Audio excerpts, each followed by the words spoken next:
Hi, Dr. Q here from Star Nursery. Many new residents who move into the desert Southwest don't realize how well roses do in our climate.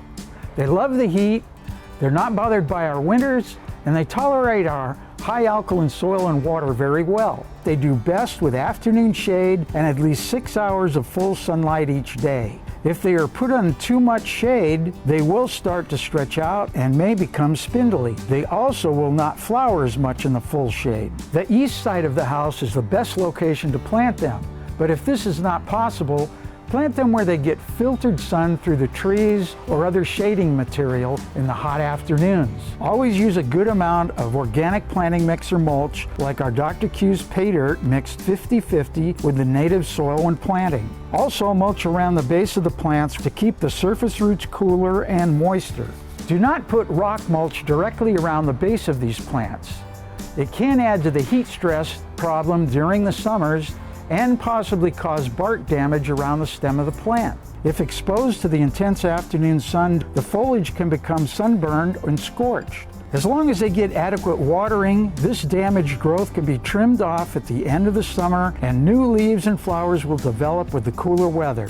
Normally, roses flower their best during the spring of the year with large, colorful flowers. As the weather gets hotter, the flowers will tend to get smaller and fewer, but can continue blooming through the summer with regular fertilizer and water. Use a high phosphorus fertilizer like our Dr. Q's Rose and Flower Food every 6 to 8 weeks during the growing season.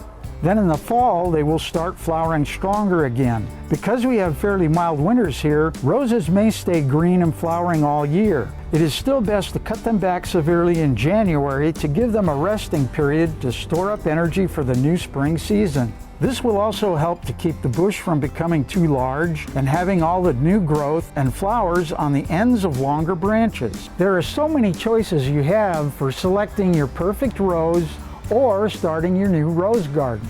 Make sure to plant your roses properly by following our planting guide instructions using pay dirt, planting mix and mulch, and our gold dust starter fertilizer. Deep and frequent irrigation is always the most efficient and effective way to water. To learn more about rose care, get a free copy of our Star Note number 520 at starnursery.com or on our free app. Don't forget, we make house calls. Stop by your local Star Nursery location or call 702-771-7827 to make an appointment. I'm Dr. Q, and I'll see you next week.